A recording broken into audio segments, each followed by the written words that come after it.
Welcome to Season 8 of Formative, the show where today's leaders are interviewed by the leaders of tomorrow. On today's episode of Formative, we're talking to Larry Gallegos. Larry is the public policy manager at Lyft. In this episode, he tells us about the tremendous work Lyft does to engage with communities and work with policymakers. We also talk about Larry's childhood growing up in Jackson Heights and how he was able to shift his circumstances and create a better future for himself and younger generations. We are thrilled to have Larry on today.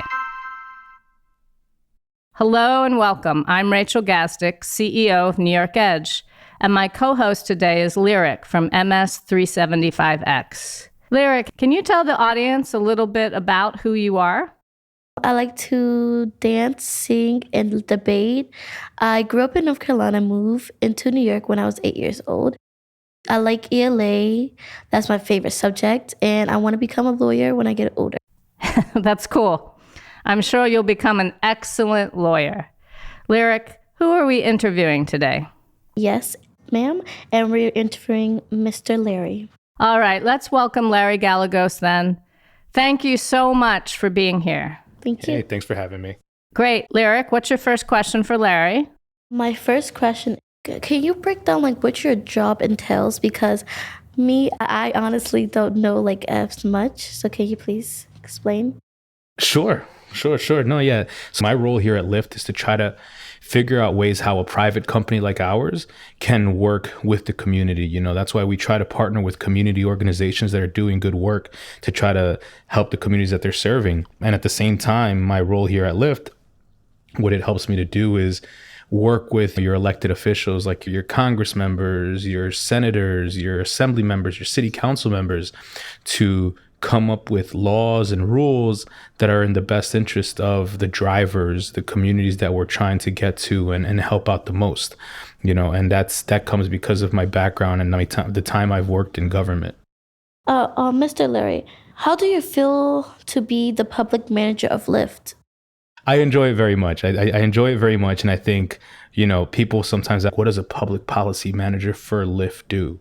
You know, For me, I think what I try to focus on is, like I mentioned before, how can I use my role to help these communities that are historically underserved, who don't have the resources, who, let's say, live in what we call transportation deserts. And what that means is neighborhoods or areas that don't have access to trains or buses as much as other neighborhoods do.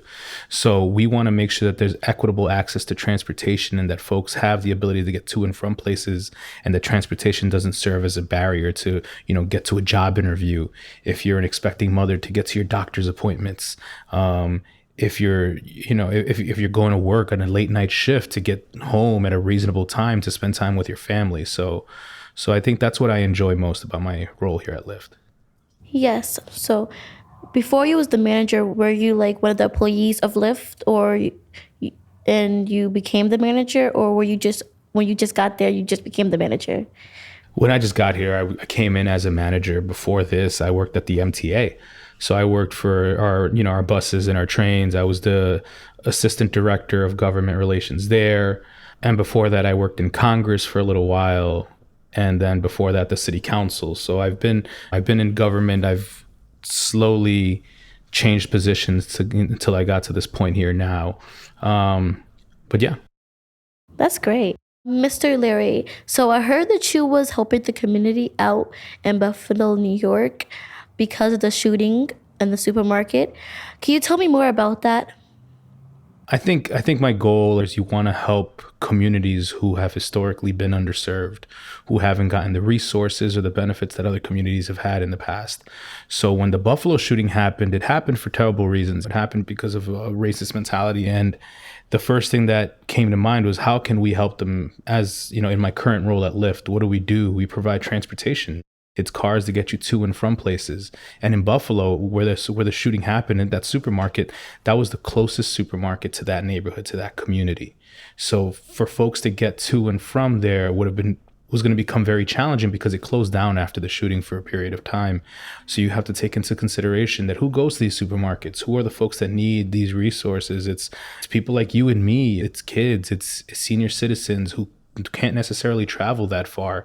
So providing them access to transportation to get to the next closest supermarket was something that we were happy to do. I think that's the goal, and that's what inspired me, just figuring out ways of how we can use what we do as a company to help the communities we serve. Great. How did you feel in the process of helping your community? How did you feel? It was a combination of sad and happy, to be honest with you, because you're sad that these types of things happen. You wish that they didn't happen. But I was happy at the fact that I was able to do something about it, however small it may be. It did provide me the opportunity to do something to help these folks, and to, even if just for a small moment, put a smile on their faces or make their lives a little bit easier, considering everything that they had just gone through with the shooting in Buffalo. If you did not become who you are now, what would you become? So it's funny you mentioned that. I heard that you said you wanted to be a lawyer. Coming out of college, I actually wanted to be a lawyer myself. My senior year, I took the test called the LSAT that's required to get into law school. And it just, circumstances of life and things that I was exposed to during my first job coming out of college kind of changed my goals or my trajectory. I wanted to try something different. I wanted to figure out ways to change things from a society standpoint. That's great. What can you tell kids who want to work in your profession? That it's quite an experience. And I'll go back to why I changed from wanting to be a lawyer. I wanted to be a lawyer to work on family law and help kids, with whatever family situations were going on, whatever hardships they were going through. And then I found myself not understanding why the laws were the way they were. So as a lawyer, you have to uphold the law. So what I thought after that was, how do we change the law? How do you do things to make laws different, to better serve these communities, to better serve these kids, to better serve families? So I was like, let me go into politics. Let me work in government. So I started working in the city council, and I worked for a good man named Jimmy Vaca, who to this day is my mentor. He was a city council member at the time.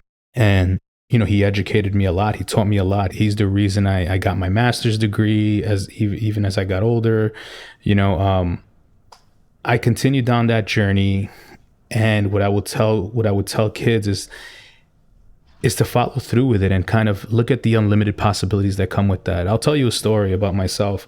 When I was working in Congress, I was in Washington, D.C., and my first day in the chambers, and this is where the president has the State of the Union, all these big speeches and all these big laws, and there's so much history around that. I took a picture and I texted my mom and I said, "Hey mom, did you ever think we'd be here?" And she sent back a happy face. She's no, and it was an extremely, I think, touching moment for me and for her, because I do remember the tough times. I do remember the times where we didn't know if we would have food for the next day. My mother had to go to food pantries and get and figure out how to put food on the table for my brother and I, or we didn't have electricity at home, so we did homework by candlelight. And that's in New York City. That's not something that you would hear about in most places. So I was able to push through. I was able to push through because of the people around me. I would tell kids to just stay the course. Just stay the course. Don't listen to the outside noise, and know that the possibilities are endless for you, whether it be in this field or whatever else you want to do.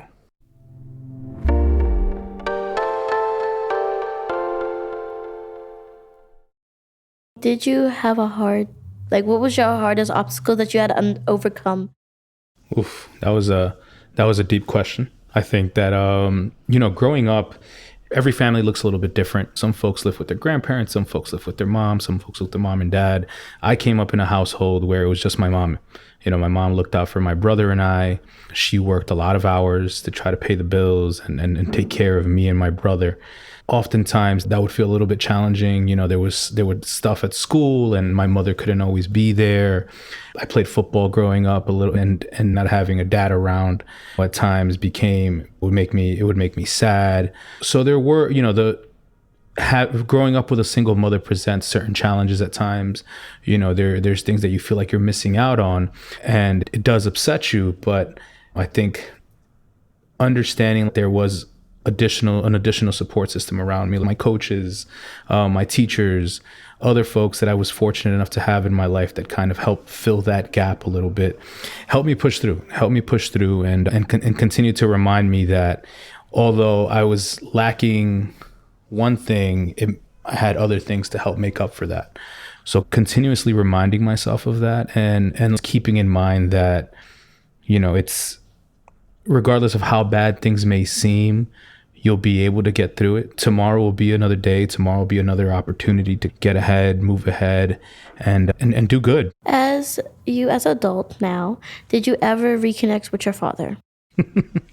I did reconnect with my father as an adult. How was that experience? That experience was tough.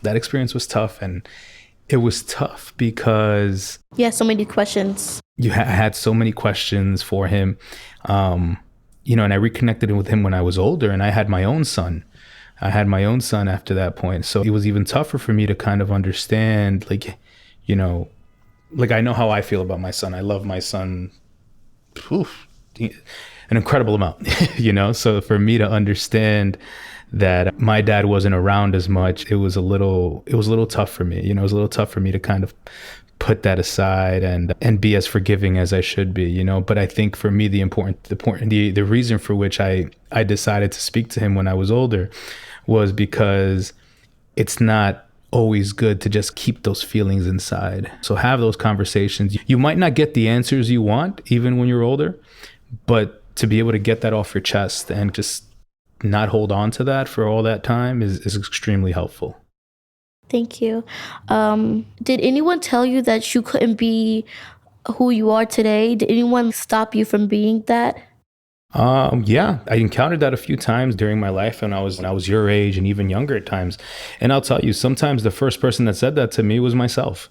There were times in my life where things were getting a little difficult and challenging, and I was like, am I gonna be able to get through this? Am I gonna be able to go to college? Am I gonna be able to finish college? There's different times in my life that I encountered that, just trying to find the strength and the grit to push through and get through these challenges and obstacles and lean on the folks around me. And then, on the other hand, I've also dealt with that from folks on the outside. There's always going to be folks that tell you can't do something for different reasons because maybe they set a certain limitations on themselves, so they think that everybody's the same. And what I say to that is, as cliche as it sounds, and as often as you'll hear this in the movies, you can do whatever you want. And it's true, you can. It's just a matter of ignoring the outside noise and continuing to push through these things. Because if you really want something, I think you just have to dedicate yourself to it, dedicate yourself to the work that comes with that, because there's always a certain level of work that comes with accomplishing anything, and just keep pushing.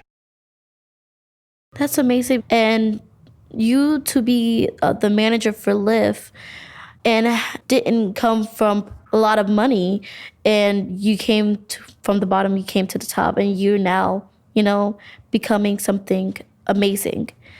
How long did you had to be for college? How long you had to go to school for there?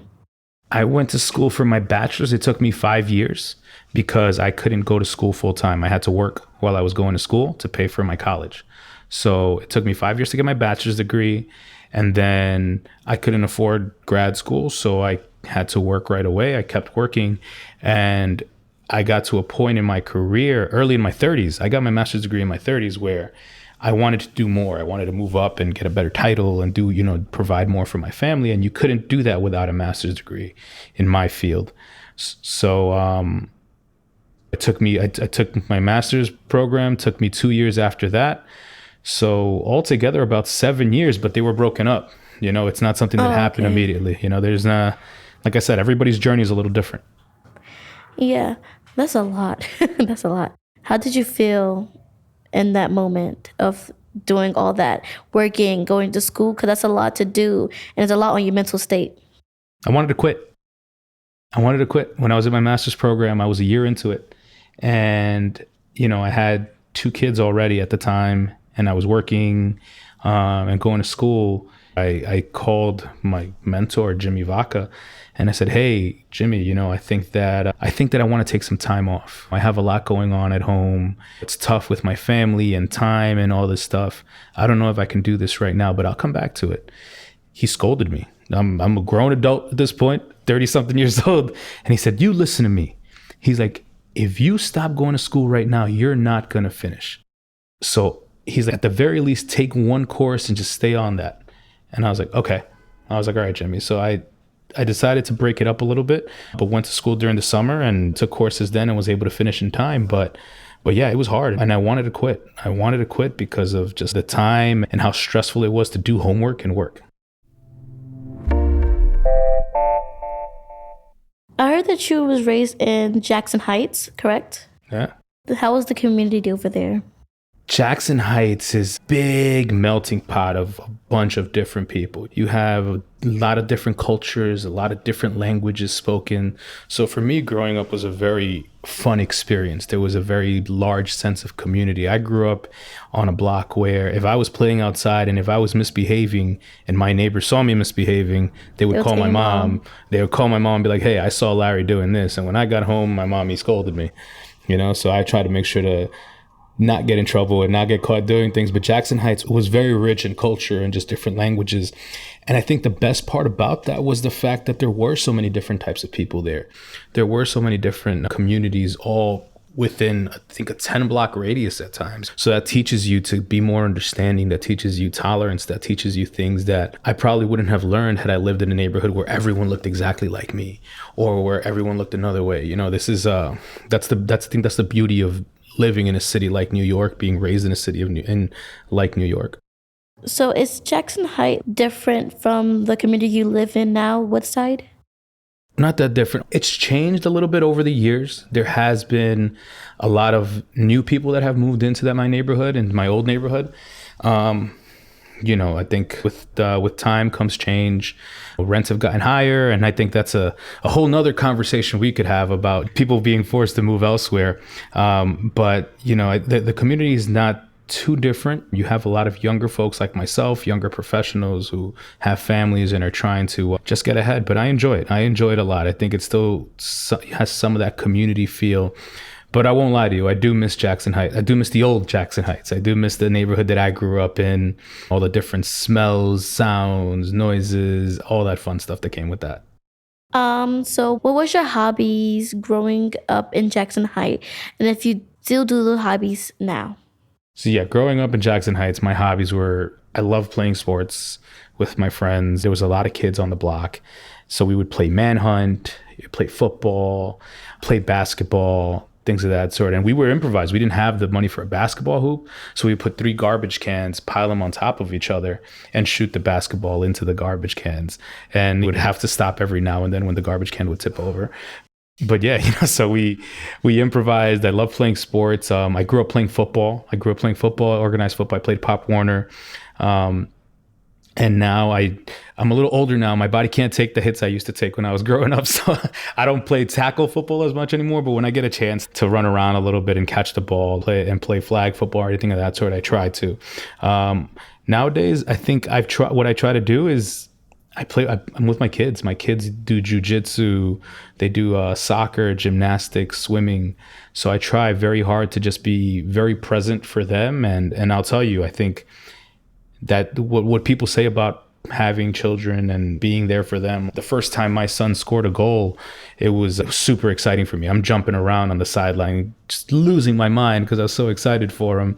When my daughter's doing her stuff in swimming and in gymnastics, I'm also there just like as her number one fan. So, when I'm not trying to do my own thing as far as like working out or playing a little bit of flag football, most of the time I'm with my kids, and that's where I get my satisfaction from these days.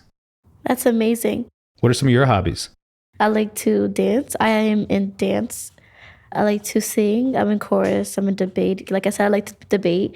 I like to draw sometimes, but I'm not a good drawer. I promise you that. I'm not. You said that you like to debate, if I'm not mistaken? Yes, I want to debate too. I just love debating because I know that it will improve on my speaking skills, help my confidence, and it would just help me become the best I can be. That's awesome. I think the fact that you're on this and asking me questions, that's pretty brave in itself. So I think you're doing a good job so far.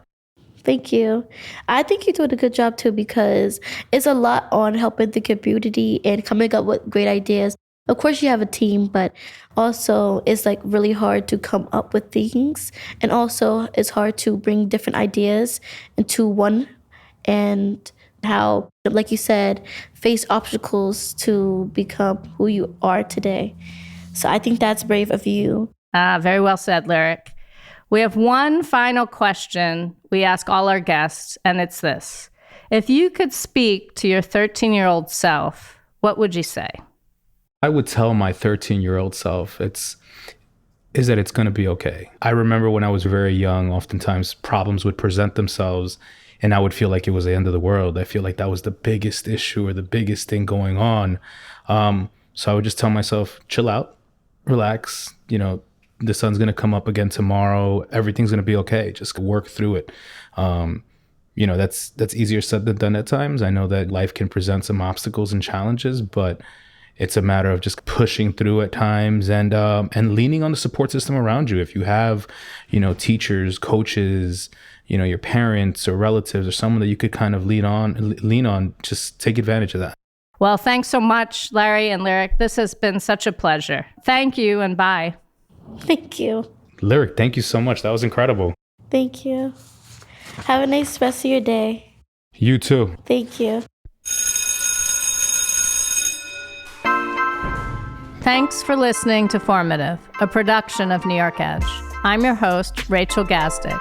Our production partner for this series is Citizen Racecar. This episode was produced by Haja Adas, post-production by Alex Brower, production management by Gabriella Montequin, original music by Garrett Tiedemann. Thanks to the whole team at New York Edge for making this series possible. Never miss an episode by subscribing to the series at newyorkedge.org/formative or wherever you get your podcasts.